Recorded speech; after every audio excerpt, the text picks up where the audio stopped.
And welcome back to the Press Start Podcast. This is episode number 19, and I'm your host, Vic, aka Mr. Never Chillin'. And of course, I'm joined today by my incredible and amazing co host, Roger. Hey guys, how you doing today? Roger, man, what you been playing? So really, wow, for Tuesdays, Thursdays, started playing State of Decay with the new DLC that dropped this week. Halfway through the Heartland, halfway, actually, I think I'm near the end of the Heartland campaign. There is actually finally a real campaign built into State of Decay now on the second game. Heartland takes place between the first and the second game, and it is pretty much that time between uh, the first map being evacuated and then you playing in the second map. So you find out kind of what happens in the first map after everyone sort of up and vanishes and the military pulls out. So it's super fun. I've been having a great time of it. It does skew a little bit of the balance of the game because it just hands you shit and says go forth and kill everything. Yeah, Right. it like the amount of guns I get in that compared to just a normal game is just insane. It's a vast difference between the base game and the Heartland DLC. Yeah, okay. You've been playing anything else at all over the past week?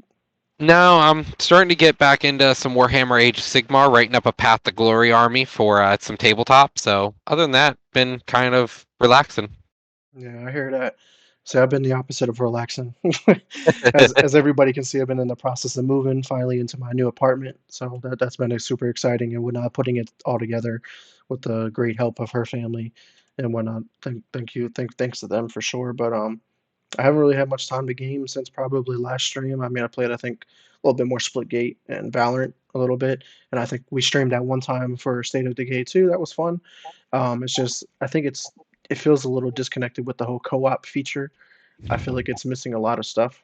Like it feels Yeah, very bare bones. Like it's just like it's not meant for co-op, but it has co-op. You know what I mean? Like you can jump into yeah. my game, but it has no like you're not really doing anything. So I Well, don't know. yeah, and that's kind of the name of the game with it. It's you're assisting other players. Yeah. You're not really co-op. You're showing up as a random NPC is the idea to help somebody out. Right. So I mean, I get the concept behind it, but it's just I don't know. It's iffy to me. I just wish it was more of like a survival co-op game, Yeah, where it's really not. It's like you go play your own game, I play my own game, but hey, we'll just join up, we'll collect some resources, and I'll go back to my game. Like it's kind of yeah, set up like that. and there's not really a story either. Is the problem? Like they have missions and you can play them in order and there's kind of a story, but it's not really a true story. Like if you're playing Heartland though, that is a true story. You pick two characters, you follow through, and it's not like you're going around doing whatever you want. There's a mission, and the missions just keep coming in, and you can actually do them. So that one does feel more co-op, but you Mhm. can't use your friend's base. You can only use your own base. So I've been right now sitting there doling out all the resources to Dom and Bruno every time we're trying to play, and it's just real annoying because they could just click on my base and use their resources or my resources and then be able to do all this stuff, but they can't. So I have to collect all the rucksacks, I have to deposit them all, and then I have to make all the gear for them. Right. So like yeah, it's just missing some of the features, which we do know that State of Decay 3 is coming out maybe in the next year or so. So maybe it has some upgraded like a much better co-op system that's in place. So Yeah. definitely looking forward to that. But other game wise, I haven't really been playing much, but I am looking forward to get back into gaming now that I'm pretty much settled for the most part. So definitely check out Yeah. my streaming of Death's Door. I'm definitely gonna be playing more of that, and of course my competitive shooting that I've been getting into. So nonetheless, let's get into our gaming topics this week. We don't have too much to get into, but nonetheless, we do got some good things to get into. First off, is a really big one here. China's gaming. I'm calling it an update because anyone that is under the age of 18 years old is now being limited to 3 hours per week of gaming. What is your take on this, Roger? So I think the issue at hand is Eastern cultures have a harder time of video games and sort of dealing with that. There's a term called NEET in Japan, NEET. It means not educated, employed, or in training. And it's kind of thing that a new phenomenon that's been happening since the advent of video games, really, where people are kind of hiding in their rooms It's something we really shame upon here in Western culture, but in Eastern culture, sometimes it gets swept under the rug and it actually enters its way into pop culture, anime, things like that, where people are just they sit there, they play games all day, they play, 20 hours a day, sleep for four, they wake up, they're night owls, things like that. That kind of persona that they have. I Right, think that's an issue in Eastern culture. And I think it's definitely a problem where we look at Eastern culture where your job is your life and there isn't anything else there.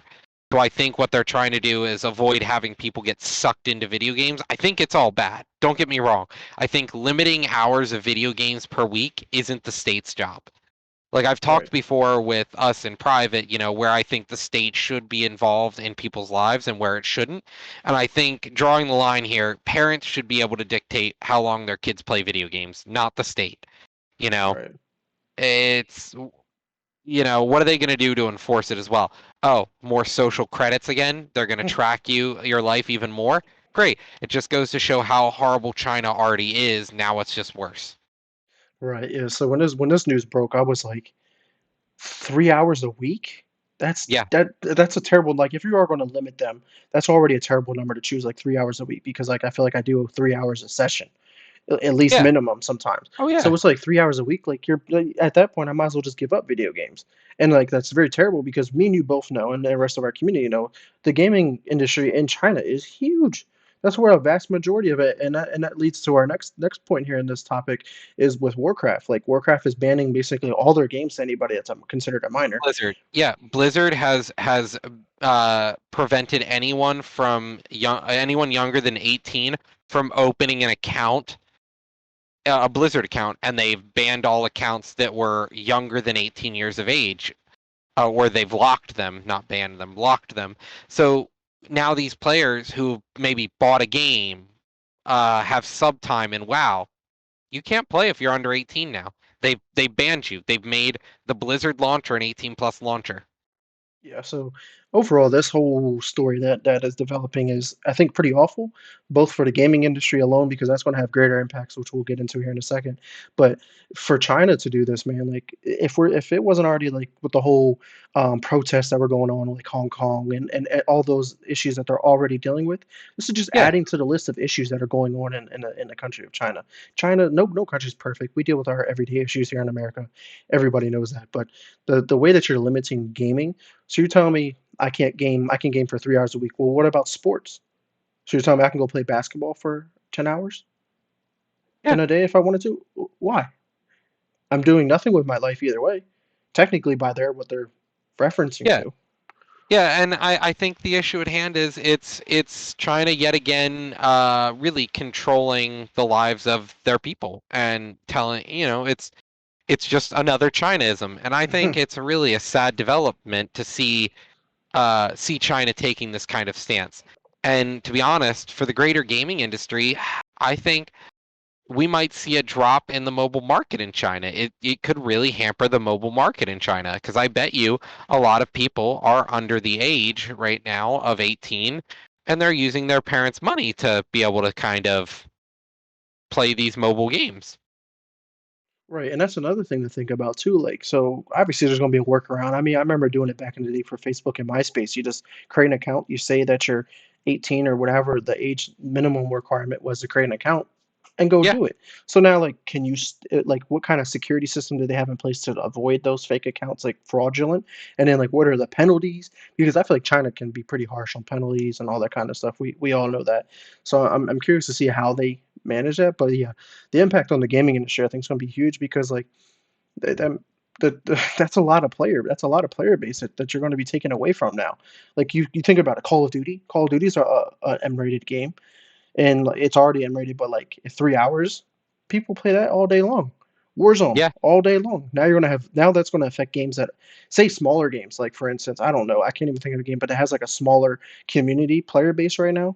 And say like you half of them are Chinese underagers at this point, and you take all them away. Now it's gonna be harder to find matches and people that community can die out. That game could die out, and then boom, now you're closing gaming like development developers and stuff like that. So I'm really curious to see the impact. that it's going to have on the gaming industry. Yeah, I agree. I think it's a terrible development, and it's really going to hurt the gaming industry because people aren't going to really want to probably play games like you've said before. If I'm only getting 3 hours, why even play a game? Why don't I just go read a book instead? And don't get me wrong, there's nothing wrong with reading a book. I love books. I read them all the time. But the issue at hand is I don't think books are better for you in any way than video games. They're both culture. They both help to expand your horizons. So I'm kind of a little a little worried here. But Right, then because again, Fahrenheit 451 might happen in China here soon, where they start banning books too. So who knows? right, yeah, because it is interesting though. It's just like, how is reading a book okay or watching movies and TV shows okay, but as soon as I want to play a video game, it's bad.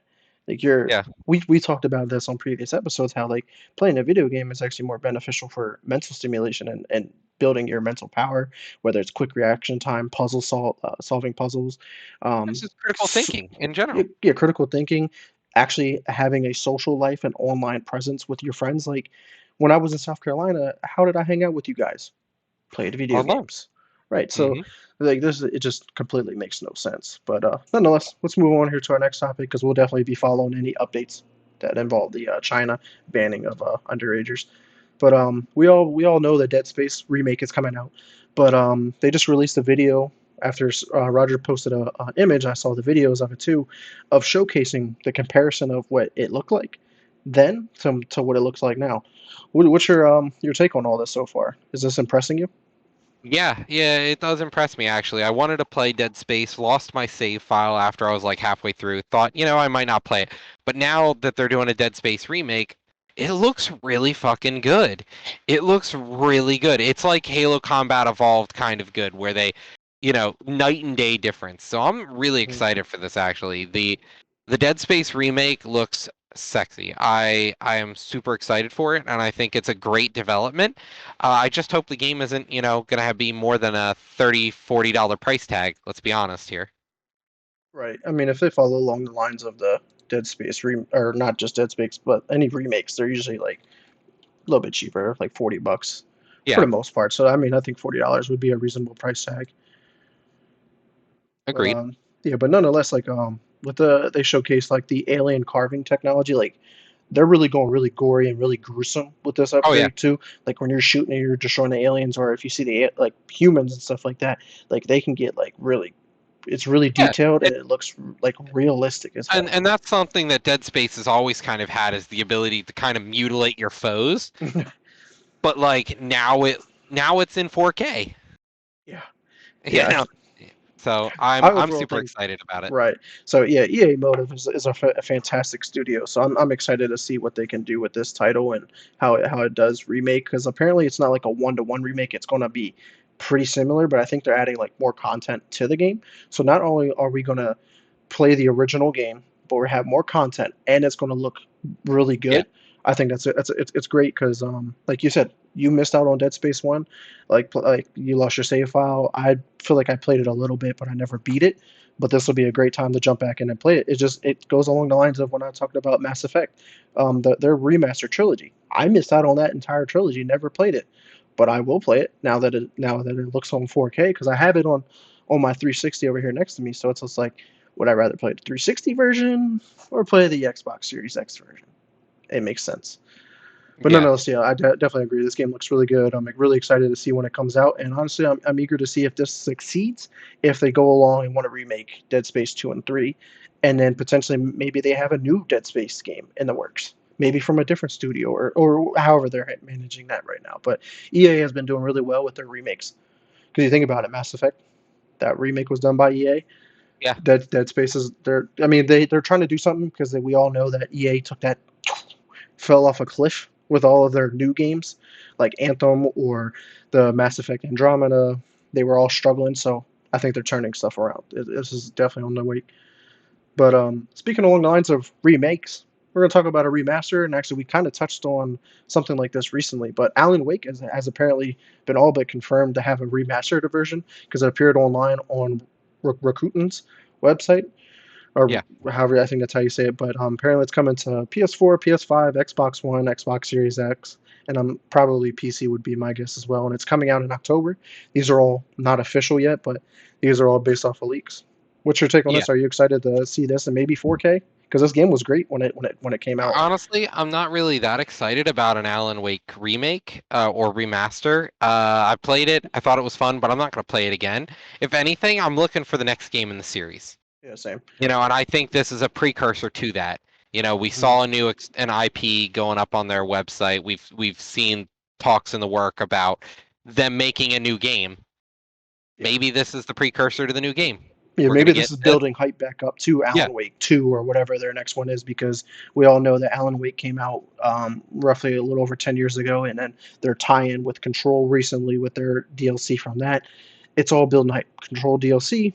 Let's put out the remake so people can enjoy this game on a higher fidelity to build yeah, up the hype for the next game in that universe. So this is great. This is going to be a great time for anybody who has never played this game. Super highly recommended. One of those psychological horror games, but it's not over the top. Like you're not going to be like, "Oh shit, this is scaring me. Oh, I can't go to sleep now. I'm going to have nightmares." It's not that kind of scary. It's just a thriller, and you're trying to solve and trying to figure out what's going on, yeah, and it's a lot of yeah. fun.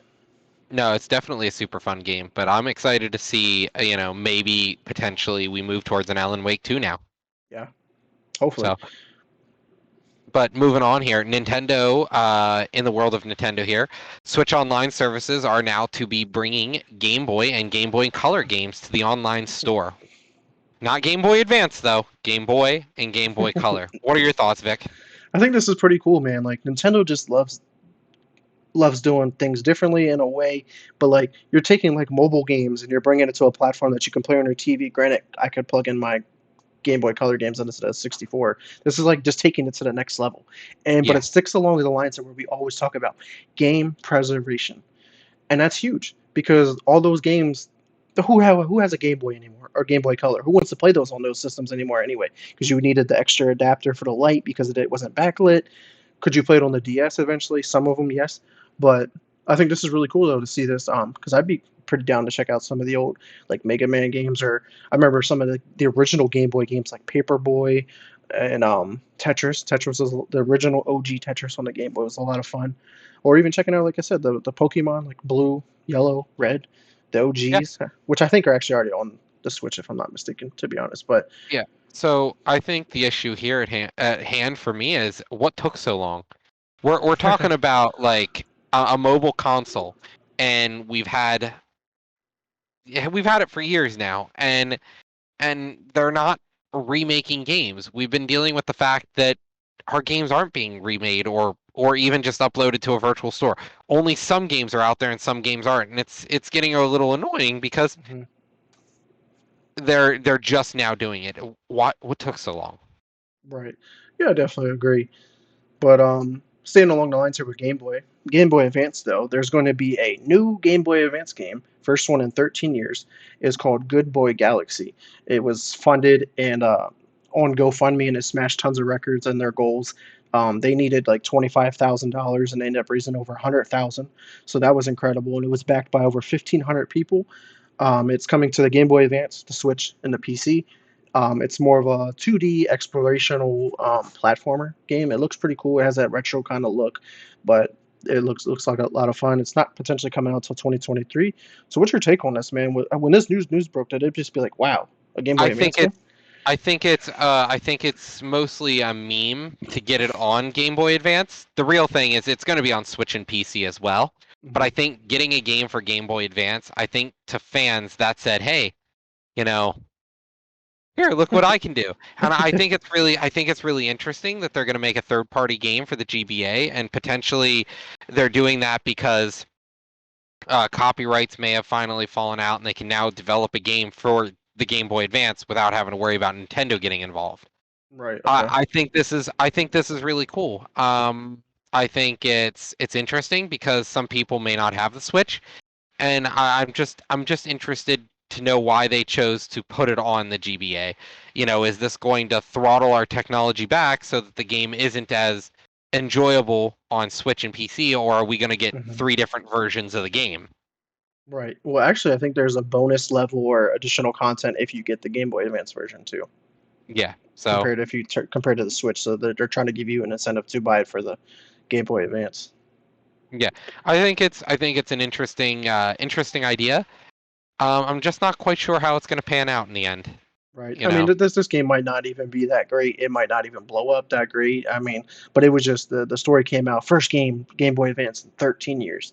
That's I think it's just like you said. I think it's more of a meme to catch attention. It's more like one of those clickbait in a way. But it'd be Yeah. pretty. It's pretty cool though to see that technology that's 13 years old can still be made for, and there might still be an audience.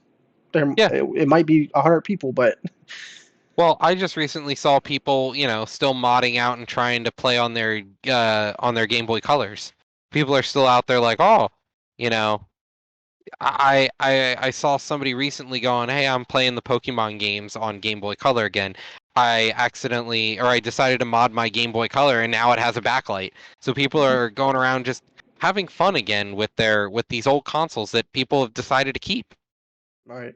And we all know the nostalgia factor, man. It's huge. Everybody wants to collect the old systems and play the old games or old whatever it is. It is that feeling of that the gaming industry was a lot of fun, and it was way different than what it is now. So yeah, Yeah. I definitely agree with it. It's pretty cool. Yeah, But but so next topic here we have for the week. No Man's Sky has just released their new DLC, Frontiers or expansion. Uh, Vic, are you a No Man's Sky player? uh, no, I was when it first dropped, but everybody knows that was A whole different game.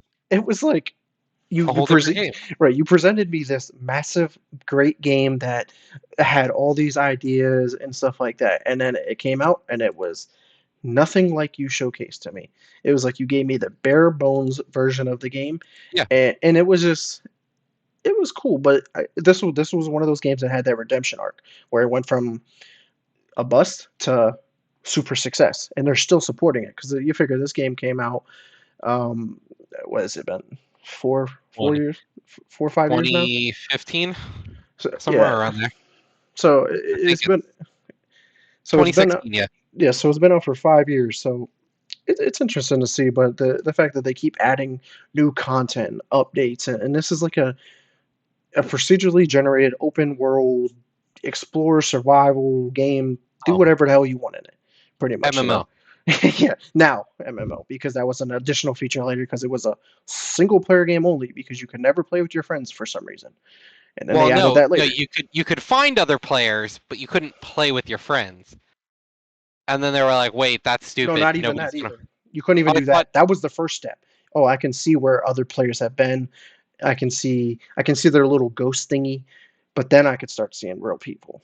They took oh, one okay. step at a time. Yeah, it was crazy to see the evolution of this game, but I am excited because they're adding like different like factions and like cities on these planets that you can go and potentially make friends with these aliens and whatnot. And obviously, they already have their base building and whatnot. So this game has like just about everything for people. So if you're looking for that sandbox, open world, MMO, survival, like this game breaks like gets into most genres almost, and it's Yeah, pretty cool. This yeah, is I a game think that I all would right. love to play with I'm a friends, but little, I've never played it with friends. yeah, and I'm like, I'm not really looking to get into another large scale game, to be honest. I've already started playing Minecraft again, and I'm just sort of not in the mood to start another sandbox game. You know what I mean? Completely understand. Maybe sometime in the future we can always go back and check this out. This game will be around for a while. Yeah. Moving into the world of competitive shooters again here. Overwatch Season 5. Turns out they will not be using the Overwatch engine. They'll be using the Overwatch 2 early build. What are your thoughts on this, Vic? About playing a competitive shooter in an early build? Do you think They, that's a problem? that means they have either big balls or they're super confident, or that game is already ready to go.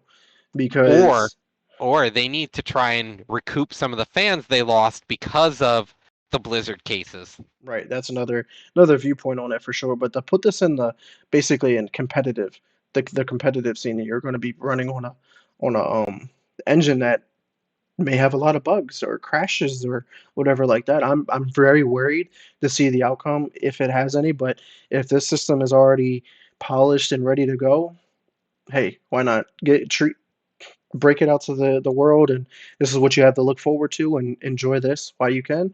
But Overwatch 2 coming soon. I'm pretty sure that's pretty much how they're gonna go about it. Yeah, I think at this point it's a way for them to go, hey, look what we have. Look, the every all your favorite pros are playing it, you know. Come join us for Overwatch 2. I think Mhm. it's a real big step towards trying to bait people in, I think is Yeah, the big thing. yeah. So, This will just be an evolving story here that we'll keep updates on it and see how this yeah. plays out and whatnot. We'll definitely follow it. But on to something new here, along the lines of Valorant that we were talking about in the beginning of the show. This is huge news that's coming out. With we all know Windows 11 is coming out right around the corner, October 5th, I think roughly. It's starting to roll out. But Valorant is won't run on PCs that don't or that bypass the Windows 11 requirements, and also if it doesn't run like TPM2. If you want to go into more detail on this, what does this all mean? So, with the big thing with Windows 11 here, uh, if you can't successfully run Windows 11, don't upgrade to it. The issue at hand is Windows 11 is now pushing you into the world of TPM2, which is it's a security key that's built into the motherboard of a computer to really help protect things in the modern day of computing. Windows Hello is built off of it.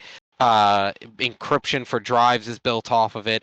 So the issue at hand is TPM2 is the future, but not every computer has it. And if you move to Windows 11 and your computer doesn't have TPM2, which if you're a gamer, let's just put this out here. If you're a gamer and you've built your computer, odds are you've got TPM2. The problem at hand is it's everyone who's got like, say an HP laptop, a crappy HP or a crappy Dell or, some sketchy laptop from a vendor that's just meant for, schoolwork and other things. If you think you're going to be able to move to Windows 11, odds are you may not. And then if you decide to move to Windows 11 anyway, which you can, which was a new release feature a few weeks back that they mentioned you could do. Valorant's no longer going to work on it because I'm assuming there's going to be issues with the way the OS works, the kernel itself, because the Valorant anti-cheat engine is built into the kernel, and I think at some point it's them saying if you're not running a genuine full copy of the OS, I think they're not going to play nice with your computer. So it's an interesting development that they're like, hey, if you use the bypassed version of Windows 11, you can't play our game. Right. So, question for you: do you think me and your PC is Oh, definitely, capable? 100, We wouldn't have no Oh issues. yeah, yeah, you're fine. Cool. Yeah, we'll be perfectly fine. But it's mostly those run of the mill laptops you get for free and cheap out in the wild right now. Right. Okay, that makes But sense. But like I said, on the better news though, in Valorant, new map, new character, potentially coming out. You think this well, week? Well, let's take a step back real quick here first. New season of Valorant. Valorant's last season ends tonight, I believe, tomorrow morning. And the new season or sorry, not tonight. Tomorrow night, the new season will begin then Tuesday morning at reset or Tuesday afternoon at reset for Valorant. With that, we should most likely see either more in-dev for the new map, potential spoilers for a new character if they decide to release him yet. Um, but as of right now, all we know is the new map is in testing. Streamers have it. Beta testers are playing with it. It isn't live yet, but it should hopefully be coming here in a week or two after launch. They haven't officially released a launch date for it or talked about it yet. They've kind of just put it in the hands of testers and said, here, fuck around with the map, see what's wrong. And there's already a bunch of issues people are finding. For example, wall bangable floors. Yeah. Oh, that jeez, that's gonna be pretty that rough.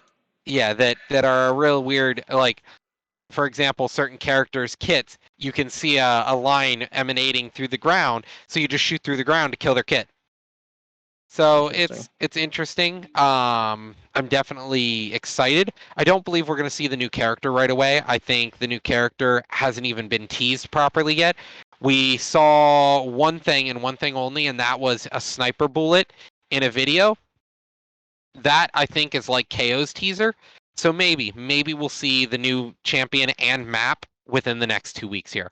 I'd be excited, and more details hopefully will come with that as the week moves on. Right. Yeah. So the map that's coming out is called Fracture, and it's pretty cool because it's I guess it's been kind of confirmed even on Forbes here, is that the attackers have a choice of either spawning at the top or the bottom of the map, and then the defenders spawn right in the middle. I'm just curious on to see how that all plays out, whether like the attackers switch spawns every single time, or they can spawn where they want, and then do the defenders know where people are spawning at? I'm very curious to see how this new spawning system plays out because Yeah. that would definitely change up the meta. Obviously all the Valorant maps are head to head, boom, meet in the middle. Where this one is like I'm already in the middle. Now you're coming like it's a pretty unique take on games. I've never seen anything like this in a shooter. But like I said, the map looks really cool too because we've had seen images on it as well. But no, no, it does look big. But what's your take on the whole new layout and the spawning structure? You got any ideas? I think first of all, I want to apologize. The new map does release on Tuesday. It is out on Tuesday with the new battle pass. So be on the lookout. There's probably going to be a new queue for that to play it day one. Um, but the follow up is the new map. I think like all other Valorant maps are meant to shake up the playstyle. Yeah. And I think with this, the advent of this map, we may find that the map becomes less about rushing and more about sneaking up on your opponents, Hmm. which I think is definitely going to be a huge development because for a while now, Valorant has all been about winning quick shots early on. Uh, Things like that. It's going to change the playstyle, and I think that's the big thing we always find with Valorant is every map redefines the meta, but only for that map. So you may have a champion that only works on one map, Hmm. or you have another champion that only works well on a different map. Some maps have multi tiers. Some maps have are just kind of flat. You've got back doors. You've got multiple entrances, more entrances than you have players. So we're seeing a lot of different changes, and I think with the ability to choose your spawn point is a huge mix up. It allows for people to say, okay, I don't know where they're coming from, so now I have to kind of play on I can't play offensively on defense because I may run to a spot that is empty of all people altogether. And it's Right. not like I can just loop around. I'm in their spawn. Turns out they spawned on the opposite side of the map. Yeah, I grabbed info, but now I'm the furthest away from anyone. Right. Yeah, so I like how like what Valorant does is like you said, every map introduces like some new thing where it changes the meta, and I think that's awesome because like the problem with like Call of Duty or any other game, like the meta like never changes. Like, oh, this gun, this play style works on every single map, and that's how you have to play on every single map. Where this one, like say Valorant, say it never changes the meta, and say there was an OP character to say Killjoy or Viper or whatever, you would literally could play with the same character on every map and play it the same way, be successfully every single time, and it would just not be fun. I think how like this map makes you become better with other characters as well, because like say one character like say Viper doesn't work on one map, but it works on another. You have to know a character that plays well on that map. So Yeah, I love how it makes you like evolve and change and play and adapt as well. But one missing feature that we still don't have in Valorant is a map voting system. Because as we've seen in Splitgate recently, Splitgate has the choice of playing, you get to choose from these two maps or hit random because you don't like either of those maps. And I think that would help out with the map rotation because I yeah. think it's an issue right now. And it's beyond an issue. The community has already stated like they're like, oh, we've fixed the map rotation algorithm. You're less likely to get the same map over and over again. Tell that to my Breeze queue.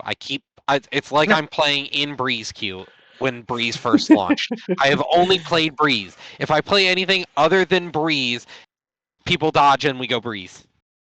Right. Someone else You got to know, I'm dodge. I'm beyond floored. There is some maps I haven't played in probably weeks. Right. And it sucks because there's a lot of good maps in the rotation that we get to And never there's only play. like five. We've I got think like we're I think five we're up to maps. six. I think we're up to Yeah, six. I think right now. yeah.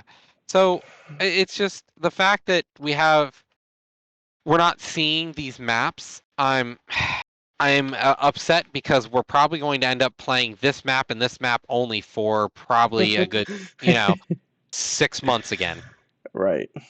Yeah. Hopefully they figure it out and fix it up. And I think that the added feature of voting on maps will work wonders because Yeah. that would eliminate you playing on the same map over and over and over and over and over. Yeah, and that's the feeling because like I haven't played Ascent at all recently, whereas like I play so much Haven and so much Breeze. It's getting annoying. Like I've actually grown to feel bad that I haven't seen Icebox in rotation. Right. And that map we all know is pretty Isn't trash. great. It's the bottom tier, yeah, but it's not a bad map. It's just a lot more difficult to play on. And so I definitely am glad to see a new map. I just hope that map number 7 comes with a new map queue eventually. Right. Most certainly. But moving on to another game here, our favorite game, since we started the podcast, Cyberpunk 2077. It's apparently hiring modders to help work on the game. Now, I think this is a smart move. it's more than just work on the game. It's modders to help introduce a modding community. So the idea is like, for example, Steam has your mod communities where you can actually make a showcase of different mods, and you can go through and install the mods, and they just Steam will auto install them, and you can play straight through Steam with mods. The idea now is they're trying to get modders into the game so that they can help build toolkits. Like these people have already been playing around with trying to mod Cyberpunk on their own, and they're like, whoa, whoa, come work Come for work for us us. and actually make the mods official so that we can let people do what they want to do. Because let's be honest, Cyberpunk 2077 is a great base game. The problem is, I think there's a lot of issues that go unaddressed by their staff. So with modders, people have so many ideas that just you know they would have never thought of at CD Projekt Red. So I'm really excited to see they get the community involved because community developers are some of the best developers you'll ever find. Right, and we already see the success from like the Skyrim modders and the Fallout 4 modders, and of course all the Minecraft ones. Like those three huge games introduced a modding community, and it took those games to the next level. Like Skyrim is Yeah, still around and played every day. Minecraft has been around forever and played every day. Fallout 4 not so much, but Fallout 4 is still one of the biggest games from Bethesda that also has modding, just like yeah, Skyrim was. So yeah, Fallout 4 was a lot of fun, and then once you added like the modding and stuff like that, it made it even better and took it to the next level. So Cyberpunk, like you said, it has an overall great base game. If you're running it on a good hardware like Xbox Series X, PS5, or yeah, decent PC, you would have no issues. I promise you. Um, and it has a great story. There was just some flaws. Most games have them, but having this modding community can add depth to your game, more customization to the game, more story to the replayability, game. Yeah, replayability. yeah. There you go. It's key. I think that's going to be you got to be able to retain your community. Otherwise, if the game you play it, you beat it, okay. Yeah, Like I got to be able to exactly. come back to it. But I think it's exciting to hear, though. Honestly, I think that's a big move. I think it's a really important move for CD Projekt Red, and maybe this can help them alleviate some stress that they've been going on in the studio and whatnot. Maybe they can focus on other things versus what they're going to be doing. Who knows what they can get out of this? Hopefully, it's all positive news from here. Because this is the Yeah, first, honestly, probably one of the first good news we had from Cyberpunk 2077 yeah. since launch. Honestly, their updates have fallen on deaf ears. Their first DLC is just a free cosmetic update, when it barely even has anything. It has like Exactly. 2 items. So I'm definitely glad to hear that they're moving in the right direction. But moving on here to PlayStation, in the world of PlayStation, September 9th, this week at 4 p.m., we're going to get the PlayStation Showcase. Vic, can you tell me what you're thinking you might see at the PlayStation Showcase this year? I think we're going to see God of War, Ragnarok. I think we're going to officially see some gameplay from that. Maybe even if it's like a 2 minute clip. I would love to see that. I think we're going to see a little bit more from Horizon Forbidden West now that we know the release date has been pushed back till February of next year. I think we can Yep. finally see some progression in that game. Um, I don't know if we're going to see any new reveals or exclusives come out. I mean, we could because I think PlayStation kind of went quiet, in the last year, year and a half. They've been kind of MIA on the radars. I mean, granted, they had the Spider-Man game come out and then Ratchet and Clank come out. I think it might be time for them to come out and say, "Hey, we got a couple new exclusive IPs that are coming out. Be sure to check us out because 2022 is going to be our year." I think they're transitioning for 2022 to be a huge year for PlayStation, and I'm super excited, man. Like I'm over the whole console war thing. It's not like, oh, they're better than them. I'm a gamer. I'm going to play games regardless of what system they're on, and Yeah, the better games we have is only going to push the industry better. Yeah, oh, PlayStation got all these good exclusives. Well, guess what? Xbox is going to need to have all these good exclusives, and Steam or any other platform on PC is going to have those exclusives. Like, it's only going to make me happy as a gamer and anybody else that really truly loves games. So, yeah, PlayStation, super excited. But do you have any predictions that you were expecting to see or want to see? and want or expecting, no, but um, honestly, I think we're going to see more news on the whole Netflix and Sony, working together. Yeah. With Netflix gaming really starting to come to fruition now as of 2 weeks ago, I think we talked about it. Or last week. I can't remember exactly where we talked about. Netflix is now doing their mobile games. Hmm. I think we're going to start to see more in the development between Sony and Netflix, as well as the fact that Sony just bought Crunchyroll, as we talked about 2, 3 weeks ago. Hmm. So, with them buying Crunchyroll, I think we're going to start to see more Crunchyroll exclusives and Crunchyroll itself coming to the PlayStation. I think they're going to heavily lean into that to really kind of help garner their support between the Asian community. Yeah. I think we're going to see a lot about the console and the platform of PlayStation Network itself, maybe a new iteration of PlayStation Network, the future of PlayStation Network as it is. Maybe a PlayStation Pass, just like Microsoft has their Game Pass. Maybe we're going to start to see a new PlayStation Pass, PlayStation exclusive where you can do, Crunchyroll, Netflix, or whatever else. Yeah. I think they're definitely going to focus a lot on like their media aspect of it because we can't forget that they also have a massive library from Sony as well. So it'll be interesting to see if they do talk about the whole Yeah. Netflix partnership. Oh, we can't forget about their partnership with Discord as well. Maybe they'll go over to see how Yeah. that gets integrated. And I Um, think that's definitely going to be a part of them going into a, new platform for Sony. I think we're mhm, going to see a whole new system, a whole new engine behind the scenes for their network of games right, and yeah, experience. because we can't forget that they did come out a few months back and said that they did have 25 exclusive games apparently in development, and nobody has had no idea what games that these could potentially be. So maybe they come out with like a sizzle trailer, like boom, boom, boom, boom, boom. These are all games that are coming out over the next X amount of years, like 5 years or whatever. Yeah, But other games, I think we'll probably see Gran Turismo there. Because that'd be I think they're on number 7. I think that's coming out next year. And then of course they have third parties like they have the exclusivity with Call of Duty, so maybe we'll see zombies or multiplayer potentially at their show. Any DLC or the next Spider-Man game or yeah, DLC or something like that. Maybe we'll just get some stuff along the lines, or even like a Ratchet and Clank DLC that's coming out because that game's been out for a while since June. So maybe we're coming up on that time to release that next one. So I think it's going to be an exciting event. So definitely make sure you guys tune in or watch it later. I'm sure it'll be on YouTube because yeah, it is September 9th at 4 p.m., which is what is that? That's Thursday. So 4 p.m. yeah. Some people Thursday probably still 40, be at work. and it's only 40 minutes long, so it should be pretty quick. I'm definitely gonna check it out live. Maybe even take my channel and rate it just so that we can watch it. Mhm. Uh, I'm definitely excited to see what's gonna come in here soon. Right. Nonetheless, everybody just make sure you stay tuned to next Sunday because we'll follow up and give a recap and give our thoughts on what we did see and whatnot. But on to another show here. We're just going to give a quick thought on this because this event's not until the end of the month. But the Xbox Tokyo Game Show 2021.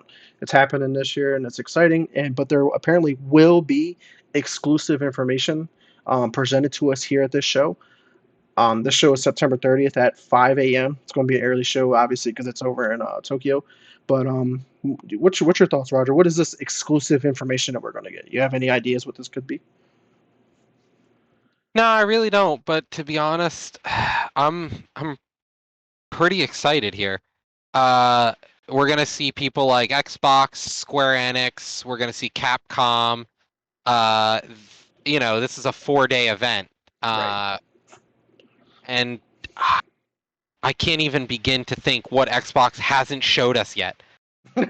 Right. We just had them come out and be like, "We were hiding this," and then we're Yeah. gonna have another month of it.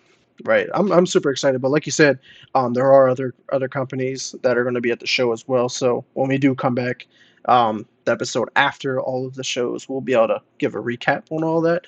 But my some of my predictions, I think we're going to see potentially some more gameplay from Starfield. I think we're actually going to see legitimate gameplay, given the fact that it does release in about a year and some change. But I'm curious to see what other games are in productions because man, we all know they went on that buying spree and they own 20, 26, 27 studios, whatever number they're up to right now. So who knows, man, what they have in the works. But I'm super excited for the Xbox because maybe they're about to say, man, 2022 is going to be our year. What I would just talk about with PlayStation thinking it's going to be their year. I think 2022 is going to be one of the biggest years in gaming that we will ever see. I'm super Well, excited.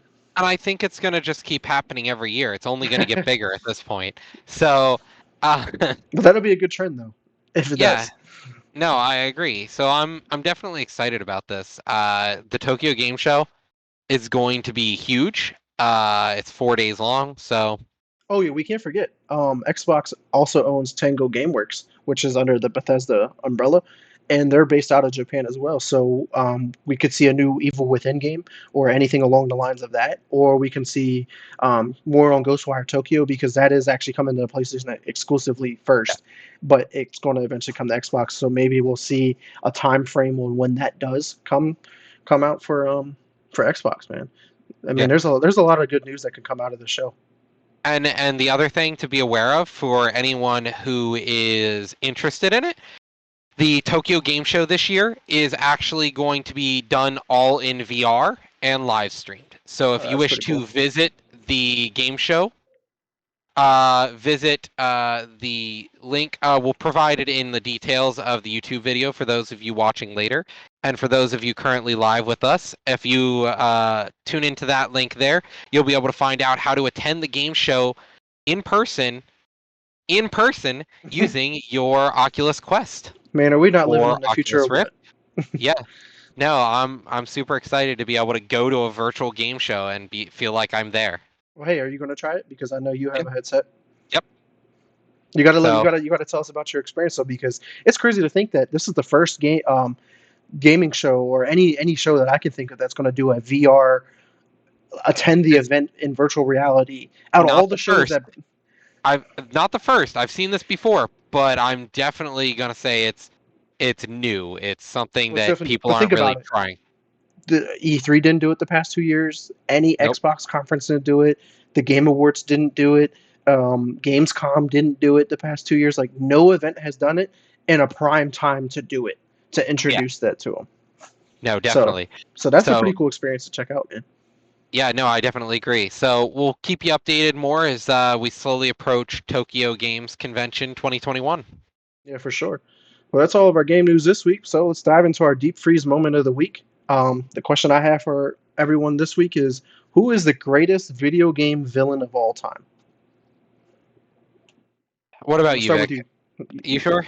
Yeah, All I'm right. gonna start with you first. So video game bad guys.